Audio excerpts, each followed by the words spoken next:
چلے اسی تنخواہ میں سے جب بندہ بڑے بیٹے کی شادی کر کے بہو بیاہ کے لے آئے تو پھر بھی کام چلتا ہے، اور جب اس بیٹے کو اللہ بچے عطا کر دے تو اسی گھر میں، اسی آنگن میں، اسی چھت کے نیچے کام چلتا ہے۔ تو پھر تو مان جانا کہ چلانے والا تو نہیں، چلانے والا کوئی اور ہے۔ پھر تو مان جا کے چلانے والا کوئی تو اس وقت جب تنخواہ تیری لگی تھی تو کہتا تھا ابا ابھی میری شادی نہ کر، میں بیوی کو کیسے کھلاؤں گا؟ تو وہی شخص ہے جس کی چھت کے نیچے پھر 1.5 درجن پوتے بھی پل رہے اور گزارا ان کا بھی ہو رہا ہے۔ تو رزق کا ذمہ کس کا ہے؟ اللہ کا، اللہ کا ذمہ۔ اب ہمیں پتہ ہے پہلی بات تو پریشانی اس لیے اتار دینی چاہیے کہ ذمہ ہمارا ہے ہی نہیں۔ اب دوسری بات یہ کہ ذمہ داری کس کی ہے؟ اللہ حکیم بھی ہے اور علیم بھی ہے، حکیم بھی ہے اور جانتا بھی ہے اور اسے پتہ بھی ہے کہ دینا کس طرح ہے۔ اب ہم پتہ کیا کہتے ہیں؟ کہتے ہیں وہ جو بندہ پجاروں میں بیٹھا ہے وہاں اسے نہیں بیٹھنا چاہیے تھا، اور میرا حق تھا۔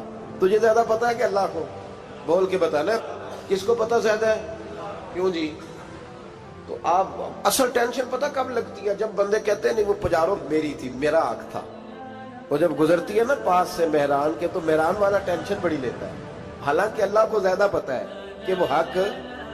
ایک بات اپنے ذہن میں یاد رکھ لیں، رٹ لیں کہ جو میرے لیے بہتر تھا میرے رب نے مجھے دے دیا، اور بات ختم ہو گئی۔ بس وصل اچھا ہے نہ فراق اچھا ہے، یار جس حال میں رکھے وہی حال اچھا ہے۔ بس جو میرے حق میں بہتر تھا میرے رب نے مجھے، مسئلہ یہ ہے کہ تو اس پہ راضی ہونے کو تیار نہیں۔ حضرت علی کرم اللہ تعالیٰ وجہ الکریم نے میرے نبی پاک کی ایک حدیث بیان کی ہے، اور جناب علی جب یہ حدیث بیان کیا کرتے تھے تو حضرت مجاہد فرماتے ہیں یوں لگتا تھا کہ جیسے حضرت علی ہمیں ہر پریشانی سے نکال رہے ہیں۔ مولا علی شیر خدا رضی اللہ تعالیٰ عنہ فرماتے ہیں کہ مجھے میرے نبی پاک صلی اللہ علیہ وسلم نے ایک طریقہ دیا تھا ٹینشن فری ہونے کا۔ آپ فرماتے ہیں مجھے تو بڑا راس آیا ہے، تم بھی اگر کر لو گے تو تمہیں بھی فائدہ دے گا۔ کہا وہ کیا؟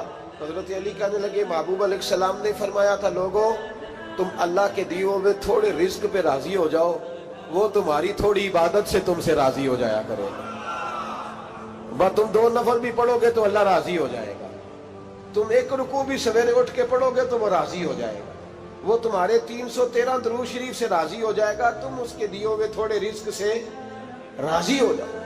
ٹینشن اس لیے ہوتی ہے کہ ہم راضی نہیں جو اس نے ہمیں دیا ہے۔ وہ حل میں مزید کی جو دوڑ ہے نا، حل میں مزید کی، بے قدرہ کچھ قدر نہ جاتی، کیتی خوب تسلی ہو، دنیا دار پجاری زردے، کتیاں دے گل ٹلی ہو، بک بک روشن اکھیاں تکیو ویک حویلی کلی ہو، تے کوچ نصیر اساں جد کیتی پہ جانی تھر تھلی ہو۔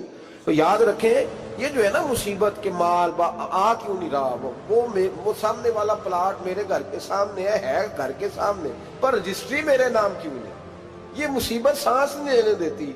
موٹر سائیکل کھڑی کرتا ہے نا جب آ کے دکان سے روٹی کھانے آتا ہے، دفتر سے گھر آتا ہے، کاروبار سے آتا ہے، تو جہاں موٹر سائیکل کھڑی کرتا ہے وہ ٹینشن بڑی ہے کہ کبھی میری ہو جائے نا یہ والی جگہ تو میں یہاں بھی بورڈ لگاؤں اپنے نام۔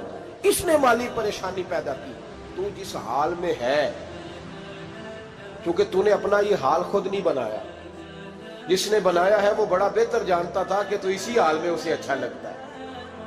تو اسے اسی حال میں، ایک بزرگ تھے تو ان کی طبیعت بڑی علیل ہو گئی، بیمار ہو گئے، تو اللہ نے آزمائش دی تو کیڑے پڑ گئے وجود میں۔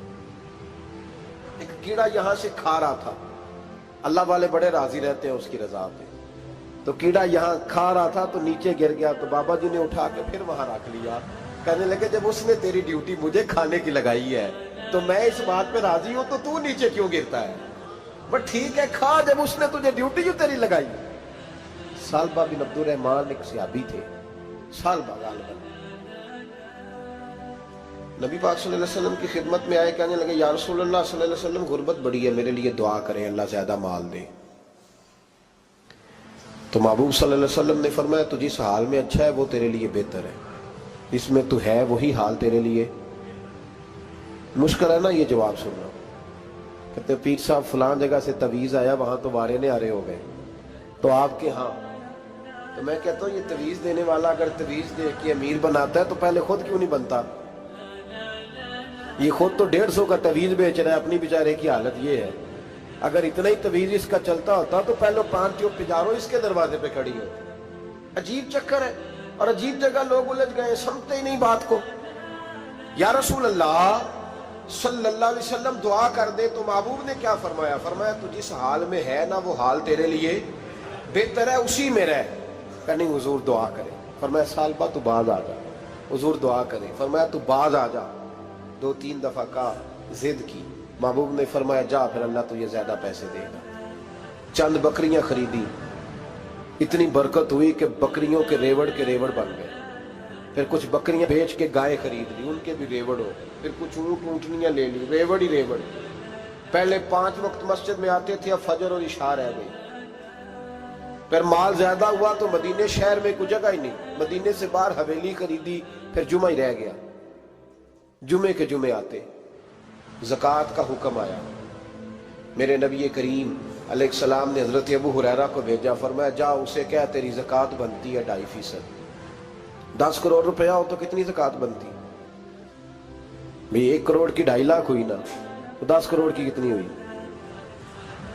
تو بڑی مصیبت ہے جب بینک سے میسج آتا ہے نا کہ 25 لاکھ نکل گیا تیرے اکاؤنٹ سے، بہت بڑی مصیبت، بڑی ٹینشن ہوتی ہے۔ ایک صاحب میرے پاس آئے، ان کی زمین اچانک مہنگی ہو گئی، اچانک پہلے کچھ 15-16 لاکھ کی ایکڑ زمین تھی، پھر وہ کروڑ کی ہو گئی۔ تو میرے پاس آئے، کہنے لگے وہ 10 کروڑ روپے بنتے ہیں تو زکوٰۃ، تو میں نے کہا آپ نے کیا کیا؟ زری زمین پہ عشر آتا ہے، اس پہ زکوٰۃ نہیں آتی، تو آپ نے کیا کیا؟ کہنے لگے وہ کچھ سوسائٹی کے رول کے مطابق میں نے فائلیں وغیرہ لے لی ہیں، اب میں نا کبھی موقع آئے گا تو ان کو بیچوں گا۔ تو میں نے کہا اب تو آپ کا یہ مال ہو گیا بزنس کا، تو اب تو اس پہ زکوٰۃ آئے گی۔ 10 کروڑ پہ جب 25 لاکھ سنا تو کہنے لگے فوراً دینی پڑتی ہے کہ تھوڑی تھوڑی سے بھی کام چل جاتا ہے؟ تو میں ان کا چہرہ دیکھنے لگا، میں نے کہا نہیں وہ تو آپ کو پتہ ہے، ویسے حضرت عمر فرمایا کرتے تھے بانٹ کے نہ دو، کوشش کرو کسی ایک کوئی دو، چلو کسی کا تو کچھ بن جائے، تو ایک کوئی دینی چاہیے۔ کہنے لگے تو مطلب یہ ایسا ہی حکم ہے؟ میں نے کہا آپ کسی اور سے تحقیق کر لیں۔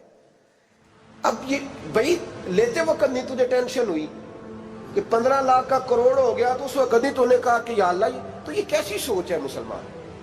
کس طرح کا اس کا؟ ہمارے ہاں جب کسی آدمی پہ حالات خراب ہوتے ہیں نا تو سب سے پہلے وہ اس طرح کرتا ہے کہ جو میں کہیں اللہ کے رستے میں دیتا ہوں پہلے اسے بند کروں۔ جس رستے تجھے آ رہا تھا پہلے تو نے وہ رستہ بلاک کیا۔ حضرت اسماء بنت ابی بکر صدیق کہتی ہیں میں حضور کو مسجد کے لیے، ادارے کے لیے، صحابہ صفحہ کے لیے کچھ دے رہی تھی، تو میں نے گننا شروع کیا تو حضور مسکرانے لگے۔ حضور مسکراتے کیوں ہیں؟ تو فرمانے لگی، محبوب فرمانے لگے اسماء اللہ کے رستے میں گن گن کے نہ دیا کر، ورنہ وہ بھی تجھے گن گن کے دے گا، تو اس کے رستے میں بے حساب دے، وہ بھی تجھے بے حساب ہی عطا فرمائے۔ لیکن پہلے یہ والا پہلے دروازہ بند کرو، یہاں سے پیسے ختم ہو رہے ہیں، تو اس طرح کرنا بھائی۔ اس دفعہ سوٹ ذرا گرمیوں والے نہ خرید، لیکن جو تو اللہ کے رستے میں دے رہا ہے اسے دیتا رہے، لیکن ہم اپنا نقصان کرتے ہیں، زیادتی کرتے ہیں اپنے ساتھ۔ میں نے آپ کو پہلے بھی بتایا تھا پیار کی بولی ہے، پھر بولتا ہوں۔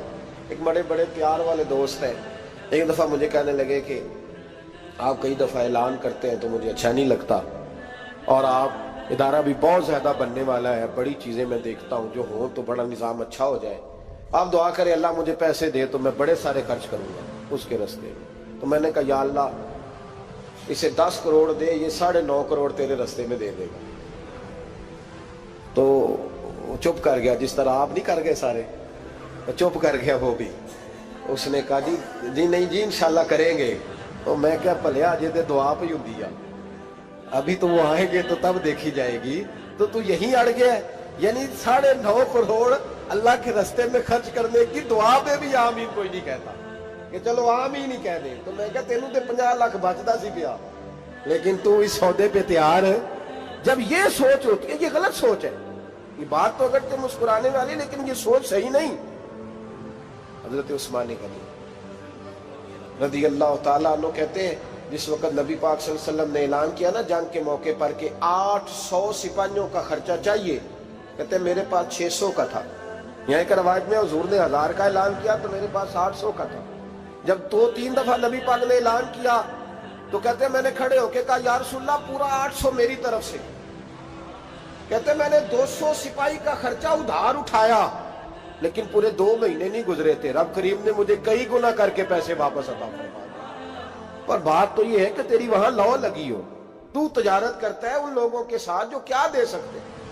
تو سالبہ کے پاس حضور نے پیغام بھیجا، پہلے تو کہا تیرے لیے بہتر نہیں مال، جب اصرار کیا تو اب بڑی برکت ہو گئی، بڑا آیا تو فرمایا زکوٰۃ دے، 2.5 زکوٰۃ ہے۔ اب جب سوچا کہ 5 اونٹوں پہ ایک بکری جائے گی اور بڑا سارا مجھے دینا پڑے گا، اب جب غور کیا تو یہ تو نہ کہا کہ میں نہیں دیتا۔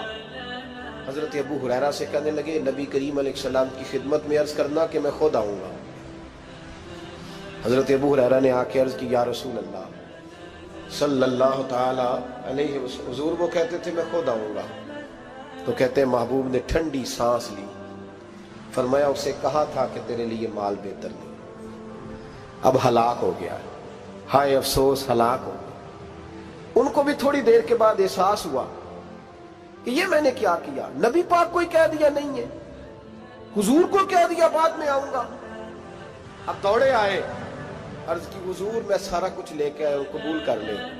محبوب نے فرمایا گویا بلال حبشی کی خشک کھجور بھی قبول ہے، اور صہیب رومی ایک اٹی بان کی لائے تو وہ بھی قبول ہے، اور عمار بن یاسر اور مصعب بن عمیر اگر 2 دینار دے جائیں اور کوئی پرانا جوڑا کسی سپاہی کے لیے چھوڑ جائے تو وہ بھی قبول ہے، لیکن تو اپنا لاکھوں لے کے چلا جا، تیرا کوئی نہیں قبول، معاف کر دیں۔ فرمایا جا معاف کیا، پر پیسے لے کے نہ آنا۔ اگلے سال پھر آئے، بندے ہوئے ہاتھ ہیں، محبوبہ میں دولت کا کیا کروں گا، آگ لگانی ہے، قبول کر لیں۔ فرمایا تو لے جا، تیرا نہیں قبول، گرا جو ان کی نگاہ سے وہ سنبھل نہیں سکتا۔ حضور نے وصال ظاہری کیا تو جناب صدیق اکبر کے پاس آئے، لاکھوں کا مال، ابو بکر قبول کر لو، تو جناب صدیق اکبر کہنے لگے اس کا کر لو جس کا نبی نے نہیں کیا، چل جا کوئی نہیں چاہیے۔ حضرت عمر کے زمانے میں قحط پڑ گیا، بارشیں نہیں ہوتی، غلہ نہیں ملتا، حالات خراب ہے، مالی طور پہ بحران آ گیا، غربتیں، مجبوریاں، تکلیفیں، آ کے روئے، عمر میرا قبول کر لو، مجھے معافی تو مل گئی تھی نا۔ فرمایا معافی اپنی جگہ پہ، پر جس کا مصطفیٰ نے قبول نہیں کیا۔ بہت سارے لوگوں کو پتہ ہی نہیں کہ ان کا قبول ہی نہیں ہوا، اور وہ الجھے ہوئے، انہیں خبر ہی نہیں کہ اصل بات کیا ہے۔ فرمایا جس کا مصطفیٰ کریم نے قبول نہیں کیا، اب ہیرے اور جواہرات بھی لے کے آئے تو بھوکے مریں گے، پر اس کا قبول، اس بات پہ راضی رہو، اس حال میں اللہ نے رکھا ہوا، اس حال میں راضی رہو۔ جو مصیبت ہے نا دیکھنی کہ وہ بھی میرے پاس، تمہیں کیا پتا، کبھی پوچھ تو صحیح اس سے وہ کس مصیبت کا شکار ہے، جو مالی طور پہ بڑا امیر ہے، تو اس کی طرف دیکھ کے اپنا دل برا کرتا ہے۔ بس جس حال میں رب نے رکھا ہے اس حال میں رہ۔ حضرت عثمان غنی کے زمانے میں تو وہ وصال کر گئے، لیکن بھائی تو جس حال میں تیرا رب تجھے رکھتا ہے اس حال میں رہ، تیری مالی پریشانیاں ختم ہو جائیں۔ میں نے پہلے بھی شاید آپ کو ایک دفعہ کہا تھا، میں تعلیم سے فارغ ہوا تو میرے ایک استاد اور میرے کچھ دوست کہنے لگے افریقہ آ جائیں آپ، بھائی بہت بڑا ادارہ ہے، اس کو چلائیں، اس کو سنبھالیں۔ میری والدہ سے میں نے کہا، اس طبیعت ہوتی ہے نا انسان کی، میرا بھی دل لگ گیا۔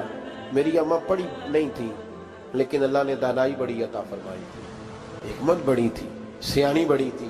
تو میں نے کہا اماں جی وہ مجھے ساؤتھ افریقہ کی دعوت ہو رہی ہے تو آپ کیا کہتی ہیں؟ تو اٹھ کے میرے پاس آ گئی اور مجھے انہوں نے اپنے بازوؤں میں لے لیا، پھر میرا ماتھا چوما، کہنے لگی پتر میں تے وال بھی نہ پوٹ کے دیوا کسی نے، ہم نے دولت کا کیا کرنا، تو اللہ کا نام لے کے کہیں بیٹھ جا، رب کریم رون کے لگا دے گا، خیر ہو جائے۔ تو میرے بھائی یاد رکھیں ان چیزوں سے تھوڑا سا دیکھیں نا، قناعت کریں، جو اللہ نے دیا اس پہ راضی ہو جائیں، اللہ بڑا مہربان ہے، وہ آسانیاں کر دیا کرتا ہے۔ تو یاد رکھیں میرے رسول کریم علیہ السلام نے ایک تو ہمیں درس یہ دیا ہے کہ تو سمجھ جا، قرآن نے ہمیں بتایا ہے کہ روزی تیری ذمہ داری نہیں، روزی کس کی ذمہ داری ہے؟ اللہ کی۔ اور دوسری بات یہ کہ جو اللہ نے تمہیں دیا ہے اس پہ تو راضی ہو جا، تیری مالی پریشانیاں ختم ہو جائیں۔ اور پھر حضور صلی اللہ علیہ وسلم نے فرمایا مذہبی طور پر جب دیکھو تو آگے دیکھو، اور دنیاوی طور پر جب دیکھو تو پیچھے دیکھو، پریشانی ختم ہوگی۔ مذہبی طور پر جب دیکھو، جو 5 نمازیں پڑھتا ہے وہ تہجد پڑھنے والے کو دیکھے، اور جو تہجد پڑھتا ہے وہ اشراق چاشت پڑھنے والے کو دیکھے، اور جو بندہ اشراق اور چاشت پڑھتا ہے پھر اس کو دیکھے جو سارا دن مصطفیٰ پہ درود پڑھتا ہے۔